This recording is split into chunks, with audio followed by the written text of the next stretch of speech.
Hi friends, சமையல் வேலை முடிஞ்சிச்சுங்க. சமையல் வேலை முடிஞ்சுன்னா போயிட்டு அந்த வெயிலுக்கு போய் ஒரு குழியில் போட்டு வந்துட்டு காஃபி, எவ்வளோ வெயிலாக இருந்தாலும் சரி அந்த 12 மணிக்கு மேலே காஃபியோ டீயோ கண்டிப்பாக குடிச்சே ஆகணும். அது பழக்கமாயிடுச்சு, வேறு வழியில்.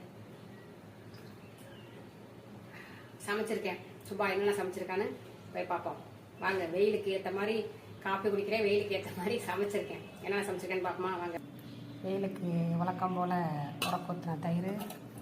இது வந்து பீக்கங்காய் கூட்டு, பாசிப்பருப்பை கூட்டு சூப்பராக இருக்கு பாருங்க. நம்ம எப்போதும் ரெடி பண்ணி வைக்கிற அப்பளம். இது எல்லாத்தையும் சாப்பிட மாட்டாங்க. அடுத்து என்ன வச்சுருக்கோம்? சுட்ட சுட்ட சாதம். அப்புறம் பாருங்கள், கொத்தரங்காய் வத்தை, மாங்காய் வத்தை, மணத்தக்காளி வத்தை, சுண்டை வத்தை எல்லாம் போட்டு மணக்க மணக்க வத்த குழம்பு. சூப்பரா. இதான் சுபா வீட்டில் இன்னைக்கு லஞ்சு. வாங்க சார்.